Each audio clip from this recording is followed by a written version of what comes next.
last week when we stopped, we were looking at Matthew chapter 24, and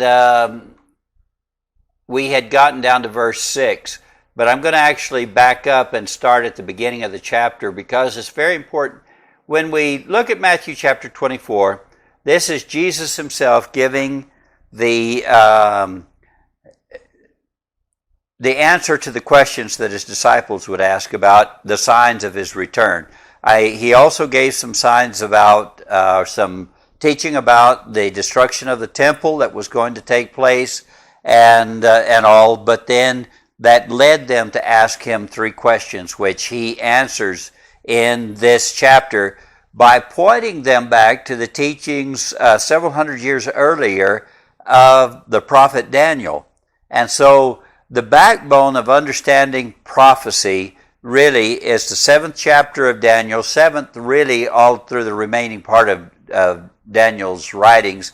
So chapter 7, 8, 9, 10, 11, and 12. And then Matthew 24, given a few hundred years later. And then Revelation chapter 6, given about 40 years after that, somewhere in that area. I'm not exactly sure of those times. So, but this is Jesus himself, who's got to be the most authoritative source that we could go to understand about the end times.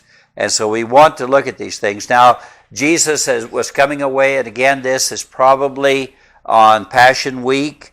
This probably, I'm going to guess, to be Tuesday or Wednesday maybe of that week, may have been even Monday. And Jesus had run into problems at the temple. You remember the different things that were going on there. So there'd been a great time in the triumphal entry, but now he's run into problems with the Pharisees and Sadducees and the priests. And so in that problem, he's going away. I'm sure that there was a lot of disappointment, I guess, as far as Jesus was concerned and his disciples about the way things had gone. And the disciples come up wanting to point out the beauty of the temple. Now, Jesus has seen this temple since he was a child, but they're just pointing those things out to him. And I don't know that they were trying to distract him, but as they point those buildings out to him and the beauty of their architect, they were the beautiful buildings. As they're pointing those things out to him, he answered and said, "Do you see all these things? I say to you, not one stone shall be left upon another which will not be torn down." And so he's given them that, and that, I'm sure, quieted them down to think, what in the world is he talking about? You know, what is this going to be like? And so later, as he's sitting on the Mount of Olives, so that's overlooking the Temple Mount, the disciples came to him privately after everybody's left and asked him 3 questions. When will these things be? What will be the sign of your coming and of the end of the age? So when will these things happen? And especially those things that happen immediately would happen within, by 70 A.D., the temple, all of this would be fulfilled in that very first part of that. But then they asked 2 other questions. What will be the sign of your coming? And then also the sign of the end of the age. So he's going to tell them about those signs. And in doing so, he's pointing them back to Daniel. He doesn't make that clear early on in this teaching, but by the time we get down in the 14th and 15th verse, you'll see that he makes it very clear that that's what he's talking about. Nevertheless, he follows that outline, and so does John in Revelation chapter 6, follow that outline. And so we have Daniel has been given that prophecy by God of the things that are going to take place and the order of those things in Daniel chapter 7. And then Jesus gives them the same order in Matthew chapter 24. And then John in Revelation chapter 6 uses the exact same, I guess you could say the same outline. But the significant or the most important element for our recognition will be when he says, "When you see therefore the abomination of desolation spoken of by Daniel the prophet, standing in the holy place, let the reader understand." Now that will be down in the 15th verse. But so at that point, he makes it clear that he's talking about Daniel. Up until then, maybe not quite so clear.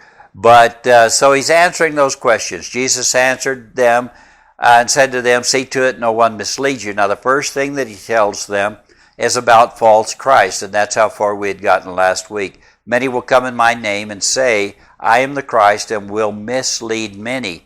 So the very first thing is the revelation of the false Christ. There will be many false Christ, or their false messiahs, leading many people astray. But it will come especially a false Christ, a false Messiah, whom people will believe will bring about all of this peace and harmony, or finally put an end to the wars and all of that things. All the things they'll believe about that, and he will be represented by some as being the Christ or the Messiah. And so we want to recognize now, this is the only one where, that to me at least, where that it could possibly be something other than following Daniel's lead in Daniel chapter 7. Nevertheless, I want us to look at it as in that sense. So what I've done so that it doesn't mess up the video whenever I show it, I wanted us to, I put it in a black background, and so that way it doesn't mess up, hopefully, the video.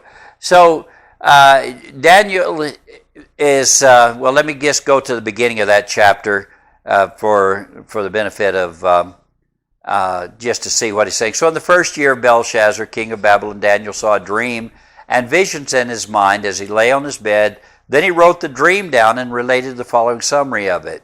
Daniel said, I was looking in my vision by night, and behold, the four winds of heaven were stirring up the great sea. The four winds of heaven mean from four different cardinal directions. There will be these, I guess you could call them religious spirits that are stirring up. And so when it talks about winds, the same word, both in Hebrew and Greek, the same word is used for spirit and for breezes or winds, air. In the Greek, it's pneuma. I won't go into that except for this. Say this, that in the four directions. So right now, in Western, from Western Europe all the way through the United States, there is one mindset almost that you could say.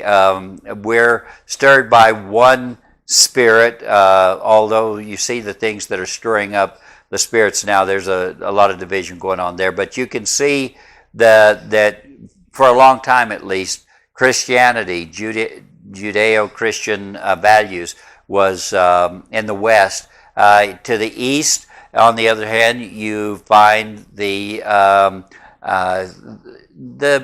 doctrines of the East, of China, the Buddhists, the Hindus, and all of those sorts of things. To the north, you find mainly Sunni Muslims and atheists. I'm talking about in directions as compared to Israel.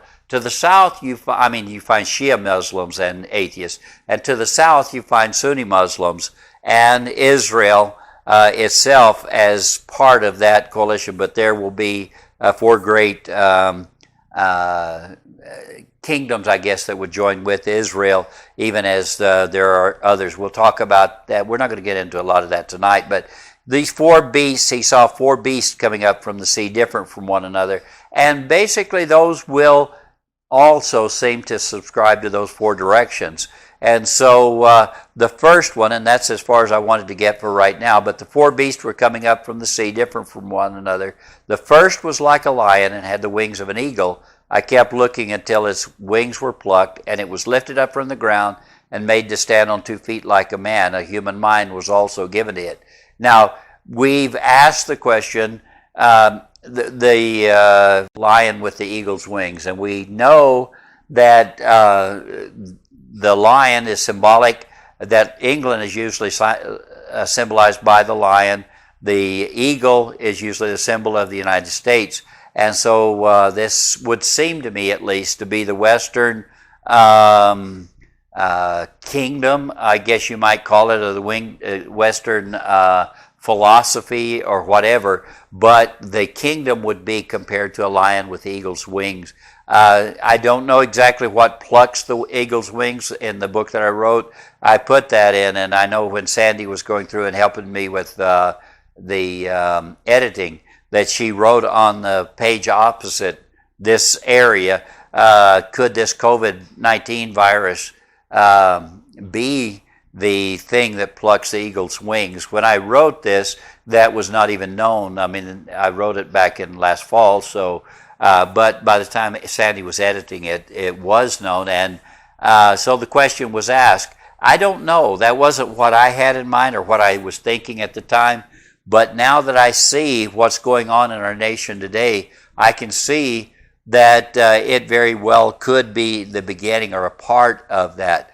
One of the things I will say about this and all the next three, or the next two that make the first three, is that they will be granted an extension of life so that they're not destroyed. This is not that it's destroyed. In fact, it's only for a period of time that it's harmed, that it goes through this deal. But he said it kept looking till the eagle's wings were plucked, or till the wings were plucked, and it was lifted up from the ground, made to stand on 2 feet like a man, and a human mind was given to it. The actual word means a human heart. So that's Daniel, the way Daniel put it.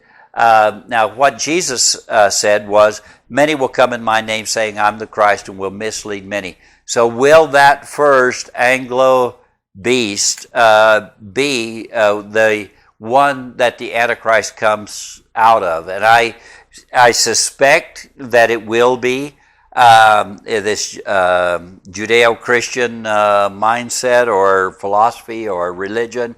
I think may be part of that, and but there will be many, he said, come in my name. But I think this might also be the first indication toward the Antichrist. We need to be watching, and what would we be watching for? It just comes to mind that I should bring this up at this point. And I told you, I quoted to you earlier from when Jesus says, when you see the abomination of desolation spoken of by Daniel the prophet, let the reader understand.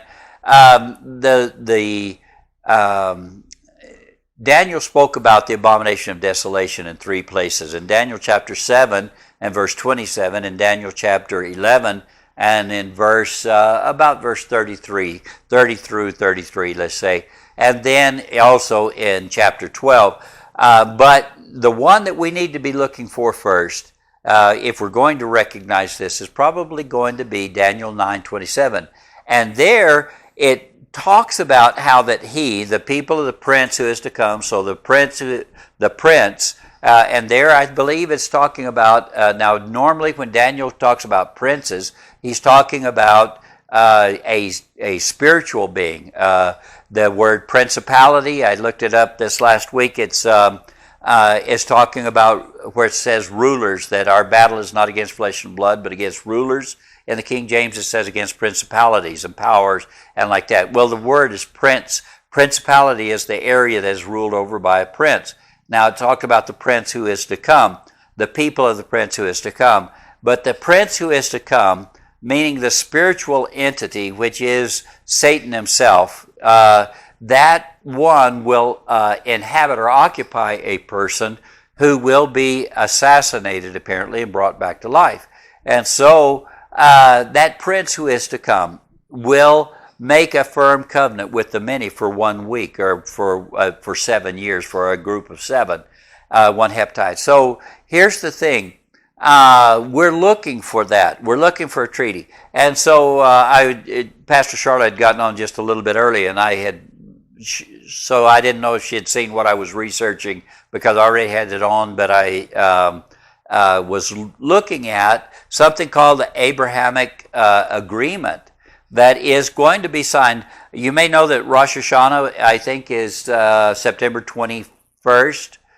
Maybe, I think it's the 18th through the 20th, September 18th through the 20th. The 21st, at the General Assembly, possibly in New York, they should be signing, or I'm not exactly sure what the forum's going to be for this, but they're waiting for that because Netanyahu and the prince of, or the leader of the UAE will be able to be in New York at the same time. And so Trump and those other two will both be there at the same time.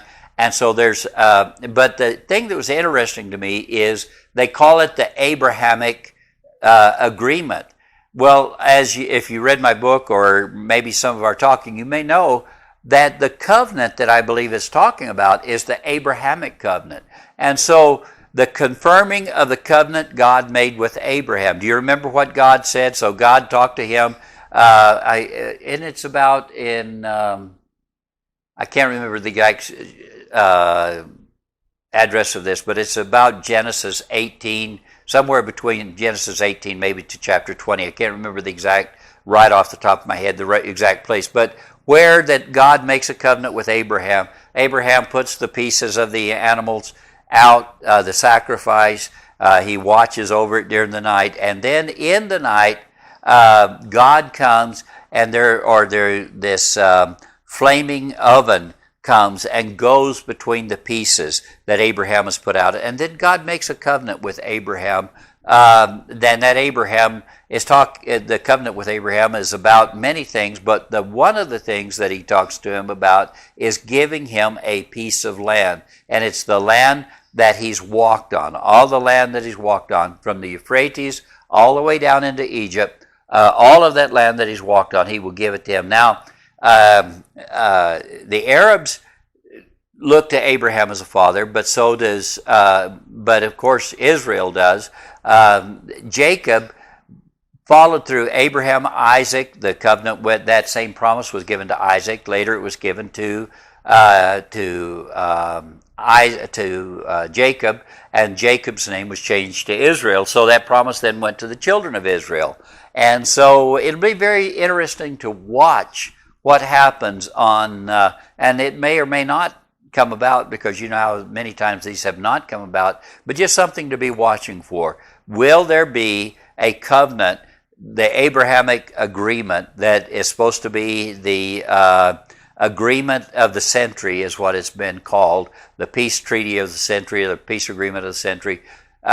We need to be watching to just keep our eyes open to see that. I'm not saying in that one of the signatories of that agreement will necessarily be the Antichrist, but it's very obviously got the markings of the prince who is to come written on it, and so we need to kind of be watching that. That's the only thing I guess I should say at that point. So, but many will come in my name saying, I'm the Christ, and will mislead many. Now, the next thing that takes place that Jesus talks about then in Matthew chapter 24 and verse 6 is, you will be hearing of wars and rumors of wars. See that you're not frightened. Those things must take place, but that's not yet the end. For nation will rise against nation, kingdom against kingdom, and in various places there will be famines and earthquakes. Now notice the thing that he says about the wars and rumors of wars. Yes, there are major wars afoot, and I don't know exactly what's going to take place on all of that. I don't guess anyone really does, but we have some indication, especially from Revelation, about the war that is to come. So going back, and what I've done is I've just put together Matthew 24, Daniel chapter 7, and Revelation chapter 6. I put them all together on one document to make it easier to go back and look at. So after saying that the lion with eagle's wings was made to stand on 2 feet like a man, then he says, behold, another beast, a second one resembling a bear, and it was raised up on one side, and 3 ribs were in its mouth between its teeth. And thus they said to it, arise, devour much meat. Now I believe that Jesus in Matthew 24 and John in Revelation chapter 6 talk about this same exact thing. So that's where he says, here it talks about the bear with ribs in its mouth, 3 ribs in its mouth. Jesus referred to it as wars and rumors of wars. I'm going to very quickly, I know you can't read this fast, but I'm going to very quickly go to Revelation chapter 6, and I don't want to go that far, but to the first seal. So the first seal, he said, I looked, and behold, a white horse, and he who sat on it had a bow, and a crown was given to him, and he went out conquering and to conquer. That's, I believe, the same as the lion with the eagle's wings, or the same as what may be the same as what Jesus referred to as the false Christ that he said would come. And then second to that, when he broke the second seal, I heard the second living creature saying, Come, and another, a red horse went out, and to him who sat on it was granted to take peace from the earth, that men should slay one another, and a great sword was given to him. And so this is the second event. And Jesus seems to follow that by talking about wars and rumors of wars. So he talked about this one that's a false Christ, and then he talks about wars and rumors of wars. And he's not as specific as either Daniel or John is in these things, but he follows the same outline, I guess is what I would say. That's what I'm going. But the main thing for us to realize is that even if there is a major war, and even if that war, whether it be a biological war, by the way, a biological war can be just as devastating to a country as a nuclear war. And there was a doctrine that was developed in China. I can't remember exactly when it was, but it was a few years ago. And they were talking about the need for China to have new land because they are overpopulated and their land is worn out. And that's true of several of the nations in the Far East. The nations are just worn out. There's been too heavy a population for too long a period of time.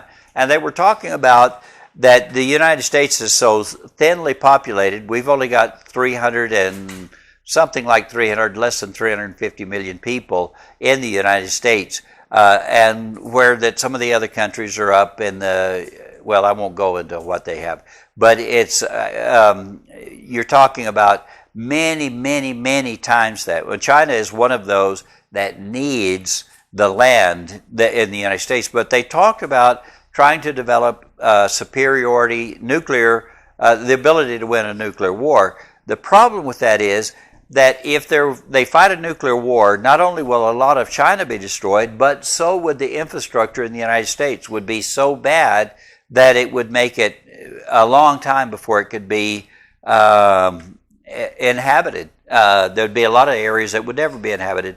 And the thought the doctrine was proposed that it should instead be a biological attack against the United States, but in such a way that there was deniability. So there would not be a nuclear holocaust because of it. And so they developed a doctrine of finding a unique biological agent, a virus, that was known only in China, and even then in a very small area of China. To find that, they did do a lot of research, and that's actually what those virology labs were doing in Wuhan province, where this virus escaped or was released. And anyway, they told about how that they would go about depopulating the United States. And if that doctrine were put into place, it would be put into place in this way, so that those who either got I don't want to get into conspiracy theories any farther than that. So, but the idea, just so that you could get the idea that the virus would so cause so much destruction in the United States, but without destroying the infrastructure, without destroying the cities, without destroying the infrastructure, but would so depopulate and demoralize the people that it could be conquered with conventional warfare. And so that was what the doctrine would be. And so wars, rumors of wars and all of that, but whether it be a nuclear war, a biological war, or other types of wars, and we may be very close to many of those types of wars, understand this: that's not yet the end. That's not a sign of the end of time, or of any of the things they ask him. They ask about when will these things be, what will be the sign of your coming in, of the end of the age. None of those are represent the answers to those questions. That is not yet the end. So understand that warfare is not. Nevertheless, it is a sign as these things get more and more wars in more places, and more people fighting, whether it be biological, conventional, or radiological, whatever type, chemical, or whatever type of warfare it may be, that those things may not be the sign of the end of the age, but as they increase, you would be seeing, would you go back there and check on her, please?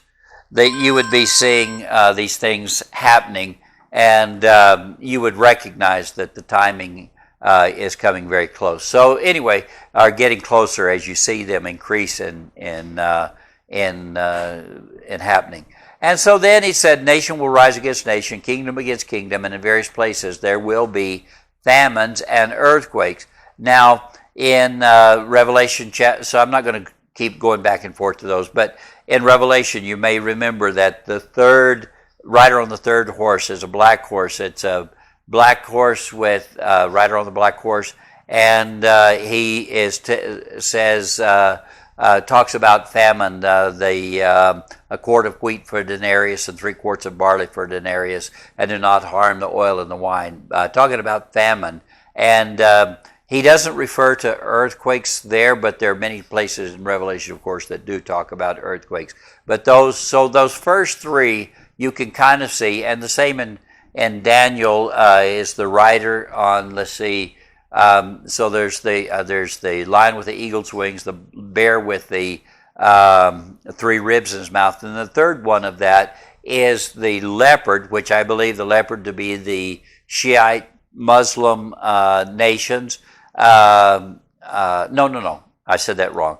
The Sunni Muslim nations that are in the south of Israel, that the Shiite Muslim nations will come with those who attack from the north. But those who are siding with Israel, Egypt, Jordan, probably Saudi Arabia, although that's not a for sure deal yet, but I think it's going to happen, and the UAE. There may be another, but it's talked about that panther or that leopard has 4 wings on its back, and so. But then that is where the famines and all of that comes from. That they require in order to buy and sell, and you can look at all of that. But anyway, we're not going any farther with it tonight. We will at some point, and we have in days gone by. But famines and earthquakes. And then he says, now up here with the war, he said that's not yet the end. Now he says these things, all these things are merely the beginning of birth pains. So he's talking about all of those things are the beginnings of birth pains. And so the birth pains, what we know about birth pains is that they begin generally almost mild enough many times that you're not quite sure what's going on for a person unless they're very, knowledgeable of those things. They are not sure, but there comes a time when there's no doubt that it's birth pains. It gets more and more frequent and more severe until the child is born.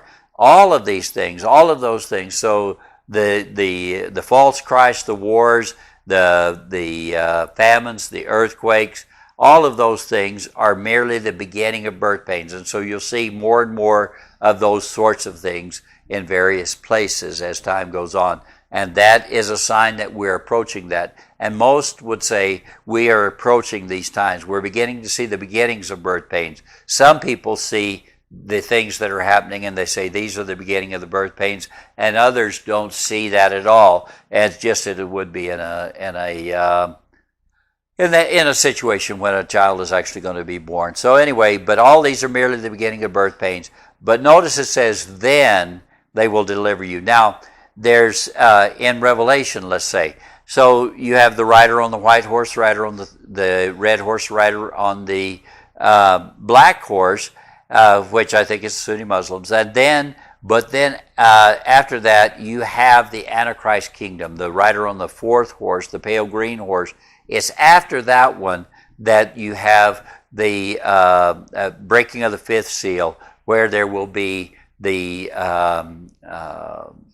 that exactly the fulfillment of what he's saying here. Then they'll deliver you to tribulation, will kill you, and you will be hated of all nations on account of my name's sake. So Jesus is following that same outline, it appears to me. So when you see the beginning of birth pains, then you need to understand that when these things have gone a little farther, then they will deliver you to tribulation. And we need to take into consideration that Jesus does not put a deal in here saying, but before all these things happen, you'll be gone, or anything like that. What he says is, these things are going to happen. There's going to be false Christ, there's going to be warfare, there's going to be earthquakes, there's going and famines and earthquakes, and so there's all of those things are going to be, and then it says they will deliver you to tribulation.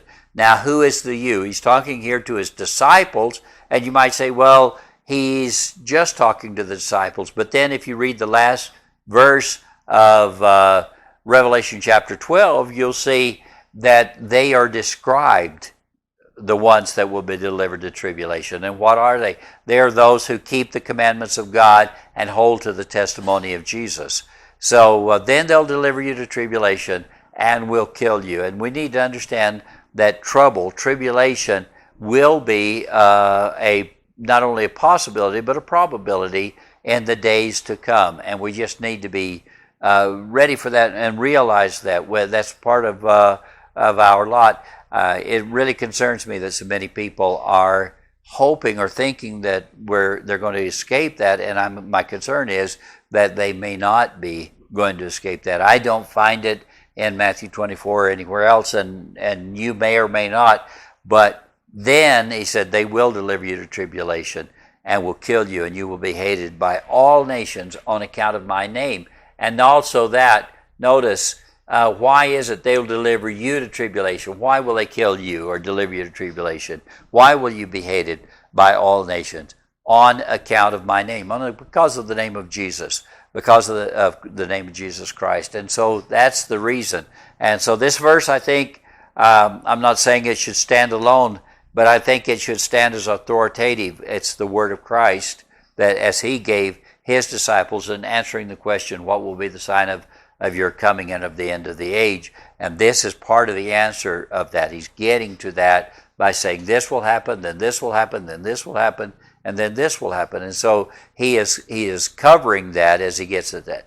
And now notice it said, then they will deliver you. Now the next time sequence is at that time. So at the same time that many are being delivered to tribulation and killed and hated because of the name of Christ, notice this, many at that time, at that same time, many will fall away and deliver one another. It will be in a time of great tribulation, in a time when Christians will be killed, and that's in John in Revelation chapter 6 refers to it as the saints, the souls under the altar, and that the ones that are waiting for the rest of those who are yet to be killed as they had been also to die, and that's what they were told to wait a little longer, the ones that will be clothed in white robes and will be ready to be with Christ that is coming. At that time, when they deliver you, many will fall away. And we need to realize that falling away is a possibility at that point. And I know some would say, well, then if you're falling away from the faith, you never really had the faith. And that's, depending on your theology, I know that you would look at it one way or the other of that. But the point is that many of those who held to the teachings of Jesus, who were following that way, will fall away. Sometimes it's hard to think about how you would fall away, like in 2 Thessalonians chapter 2 and verse 2. How can you apostatize or fall away if from where you've never been? You can't fall off of something you've never been on. You can't fall away without having been there. But nevertheless, I'm not going to go too far into that. Then, though, that when they deliver you to tribulation, kill you, and you're hated, at that time, many will fall away. But something farther that they do, not only will they fall away, and I think part of the way they'll fall away is by taking the mark of the beast and by following and begin to worship the beast and decide that he's the more powerful one to deliver. But they will deliver up one another and hate one another. So the day is soon coming when Christians, I believe Christians, or at least those who have been nominally Christians, maybe real Christians, maybe nominally Christians, but not actually having given their lives totally to Christ, depending on your theology.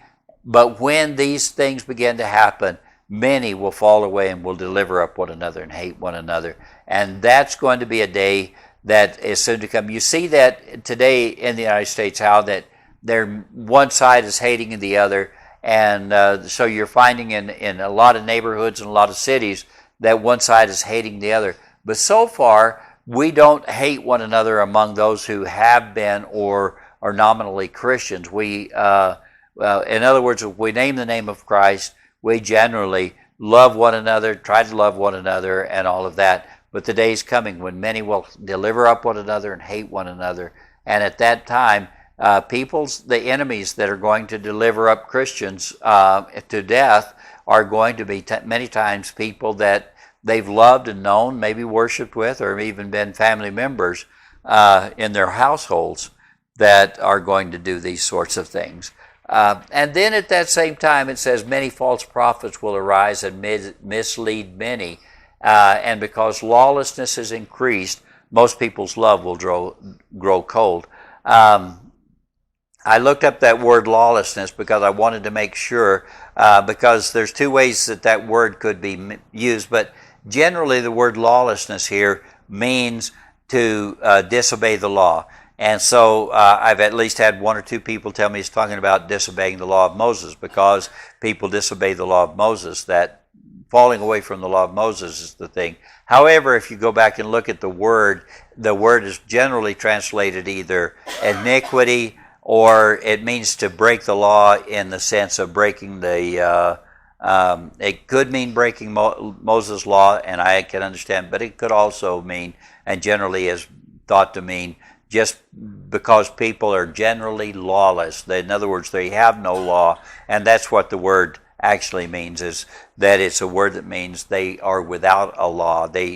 Anything goes. Yeah, and that is the way things are going today. I heard a young man that was giving his testimony, but at one point while he was still in college, a professor put him onto a book that he read, and he was reading some of the philosophers who were talking about the death of God. And that because God did not exist, God had died, there was no longer a reason for God, and so God was dead. And so if there's no God, then there's no right and wrong. So everyone would do what is right in their own sight. They would have no real law. And that is the way so many people almost are today. Everybody's just doing whatever's right. So if you want to go take what belongs to someone else, just go take it. Or if you want to hurt someone or kill someone or whatever it might be, it's all okay, because there's no real right and wrong. There's no one can say what you're doing is a sin, or there's no sin. There's nothing. One of the things he said was there is no or I can't remember who said that, but I've heard that in the last day or two as well, where God said, or that this person said, God says there's nothing to forgive, because there is no such thing as right and wrong. Everything that you do is right in my sight. So therefore, whatever you do is fine. So there's no right and wrong. So that God never forgives sin, because there is no sin. There is nothing that's right and there's nothing that's wrong. And you just follow your own path. You just follow the path that you feel to be right. That is very typical of a lawless philosophy or theology or idea of a way to live. Because lawlessness is increased, most people's love will grow cold. And what happens if there's no law? Before long, also, people's love for one another, people's love for God, when it's gone completely, people's love for God is gone completely, then their love for one another will follow very quickly. And so most people's love will grow cold. They will not love even the ones that they would naturally love, that you would think would be people that you would naturally love. The love just would grow cold. But then Jesus says, but the one who endures to the end shall be saved. Now remember, that the outline or the questions we were asking was, when would these things be? What would be the sign of your coming and of the end of the age? And so Jesus is talking to them about the signs that come before his coming and the things that happen before the end of the age. And he said, now he talks about, but the one that endures to the end. That enduring to the end might mean enduring to the end of your life. It could also mean enduring to the end of the age if you happen to be alive at that time. So it could be either way. But endurance is necessary either way. Notice that salvation is talking about endurance. The one who endures shall be saved. The one that endures to the end, he shall be saved. And so our salvation is in our endurance. And what enables us to endure is our faith in Jesus Christ, our faith in God the Father, that enables us to endure. We go to him for endurance, and he makes it possible for us to endure even to the end. And Jesus promised that he would be with us all the way to the end. So the one that endures to the end, he shall be saved. Whether it's the end of your life when you draw that last breath, or the end of the age when all of these things come to pass, the one that endures to the end shall be saved. And then he says, now we're getting closer to that time when he's going to answer their question about the very questions that they ask. He says then in verse 14, this gospel of the kingdom shall be preached in the whole world for a witness to all the nations, and then shall the end come. So what was it they asked him? What will be the sign? When will these things happen? What will be the sign of your coming and of the end of the age? So does Jesus answer that question? So he's talking about when will it be? He said, "There are the sign before the end, the sign of the end of the age, or the sign of his coming." What is that sign? This gospel of the kingdom shall be preached in the whole world for a witness to all the nations.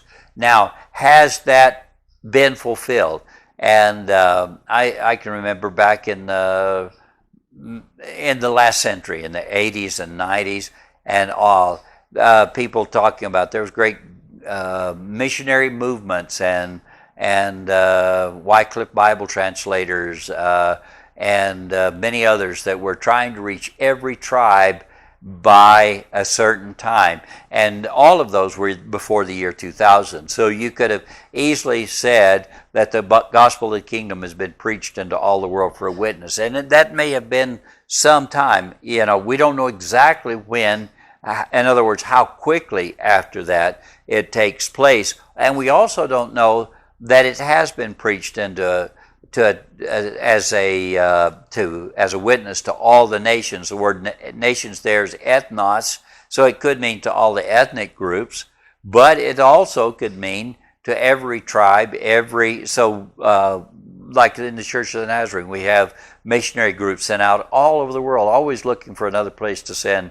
We, at least until these things that have happened recently, have tried to send missionaries out into all of the world, trying to find anyone that's not yet heard the gospel. And then we have put it online. We've put it online. We've put it on radio, television, satellite, in every way that you can imagine. We've tried to get the gospel of the kingdom preached into all the world. Why? As a witness to all the nations. But he says, when that's happened, then the end shall come. And so now the next thing that he's going to talk about is the sign of the end. In other words, how do you know when you've reached that point? And so the next event is what I was talking about earlier, and that is the beginning of the end that happens by the confirmation of the covenant. The last 3.5 years begins, or the last 7 years begins with the confirming of the covenant for 7 years, and then in the middle of that, 3.5 years later, 1,260 days later, there is the abomination of desolation, which is spoken of by Daniel the prophet, and it's enlarged more. It's first told in Daniel 9:27, but later is enlarged in Daniel chapter 11. We get more detail on it. But he's saying this gospel is preached first, and that very possibly, if you were to draw a line, and say, where are we in this passage? Where's our present moment in this verse, or even in this chapter? I would say it's right here. I would think right after the comma after nations, that's where we are. And we may be closer to then the end shall come than I realize we are. And as I said, it's a possibility that the confirmation of the covenant God made with Abraham could be, that could be fulfilled. Daniel 9:27 could be fulfilled in that. And that's one of the things I've been looking toward, that with that thought in mind, that it could possibly be. And then it was just before we settled down for this study that I noticed that it was called, or looked it up and saw that it was called the Abrahamic covenant, or the Abrahamic agreement. And by the way, Abrahamic agreement, Abrahamic covenant can be very close in meaning, although it's talking about two very different things. They could be very close in meaning. So there could be almost like you could look at that as almost like a play on words. But then it says, and then the end shall come. And so then Jesus refers us back. Now, if we were guessing before about whether he's following the outline of Daniel, we no longer need to guess when we get to verse 15, because it says in Matthew 24:15, therefore, when you see the abomination of desolation, which was spoken of through Daniel the prophet, standing in the holy place, let the reader understand. Now, the first place that he talks about it in Daniel chapter 9:27, he doesn't talk about it standing in the holy place. He just says that he will make a firm covenant with the many or in the King James, and actually the Hebrew would say, or the Aramaic would say, he will confirm the covenant with the many for 1 week, but in the middle of the week will come the abomination of desolation. So when you see the abomination of desolation, standing, which was spoken of through Daniel the prophet, standing in the holy place, where does it refer to standing in the holy place? Then it's in Daniel chapter 11, and I think it's in verse 33, in that area. He said, but when that happens, what are you to do? By the way, this, I've mentioned it often in teaching this, and that is that let the reader understand could be a prayer, it could be a petition, but it could also be it could almost take the form of an imperative, of a command. Let the reader understand could mean you need to understand this. That's the point when you should understand. When, notice this, when you see, let the reader understand. When you see, so he's telling of something that could be, that you should be able to recognize. The abomination of desolation is something you definitely should be able to recognize. There should be no doubt about that. If you've read just a few passages, even 24, you've read 2 Thessalonians chapter 2, you should very easily be able to recognize the abomination of desolation when it takes place. And if you didn't catch it when the confirmation of the covenant, whenever that happens, if you don't catch it at that point, if you don't recognize it at that point, which he doesn't say, let the reader understand at that point. So you may or may not understand at the confirmation of the covenant. Nevertheless, every Christian should, if you've studied the prophecies, or if you've read the Bible at all, you should be able to recognize the abomination of desolation, which is spoken of by Daniel the prophet. I just can't understand why anybody would not.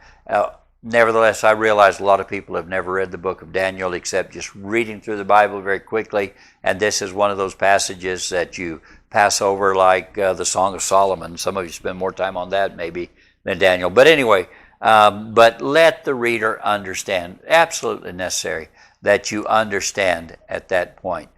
So Daniel 9:27, we referred to that. He will make a firm covenant with the many. And I've told you before that the word he will make a firm covenant, the word there make is the word gabar, and it actually means he will confirm a covenant with the many, or confirm the covenant with the many for 1 week. Now what that's saying is he will confirm confirm a covenant that's already been made. Why does he not make a covenant? He's confirming a covenant that God made with Abraham. I want us to recognize, look very closely, and when the time comes that you have the ability to look at the covenant that's made or the agreement that's made look at it very closely to see how it refers to Abraham. And does it say anything about the covenant that God made with Abraham to give Abraham that piece of land? And if it does, I think we need to look at it very closely. And that should give us the alert 1,260 days out to be ready to understand, so that when the abomination of desolation occurs, we've already been expecting it to occur at the time that it happens, in the middle of the week, or in the middle of the 7, which would be 3.5 years or 1,260 days. We are expecting it to take place at that point, but we should be able to be telling other people. So you've got family and friends, you should be able to tell them, look, if this is that covenant, and I believe that it is, if it is, I'm saying that's what you can be saying to your family once you've read it, and if you agree with that, you can be saying, we need to be watching at this time for this to take place, just to see if it happens.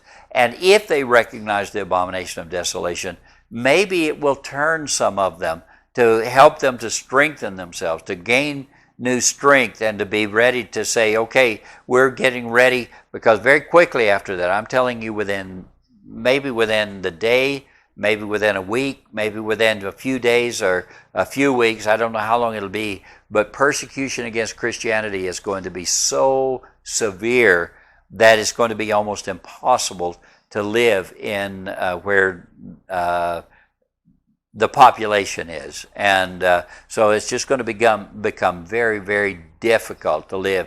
And anybody that's in the cities and in these places where there's a dense population especially, are going to hope that they've gotten out by that time. But you're going to know in advance about that. You should be able to know in advance about that.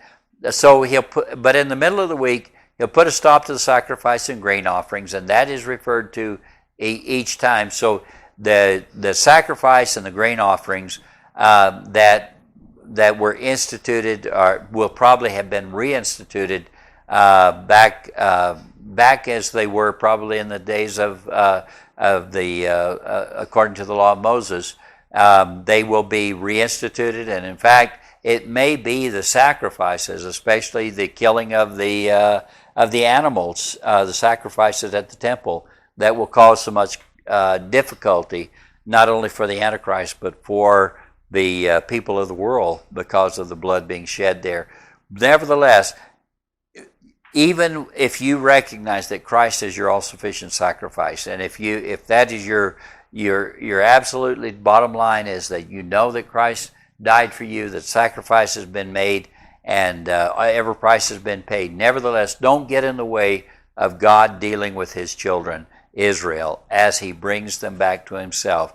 Don't be the older brother complaining about, you never gave me a sacrifice. You never, even a lamb or something for myself and my friends, and yet you kill the fatted calf for this, your son who wasted all your all the stuff that you gave him.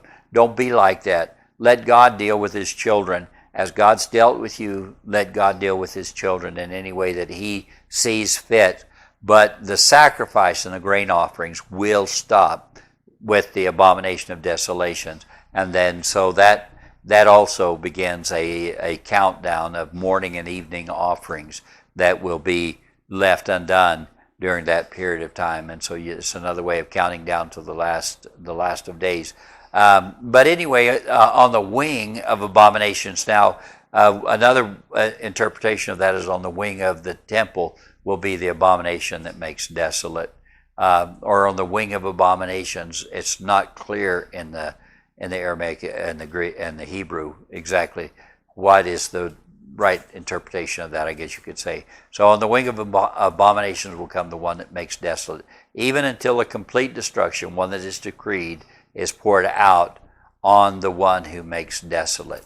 And because of time, we're going to have to stop there. That's the first place that Daniel, now Jesus said, when you see the abomination of desolation spoken of by Daniel the prophet, standing in the holy place, let the reader understand.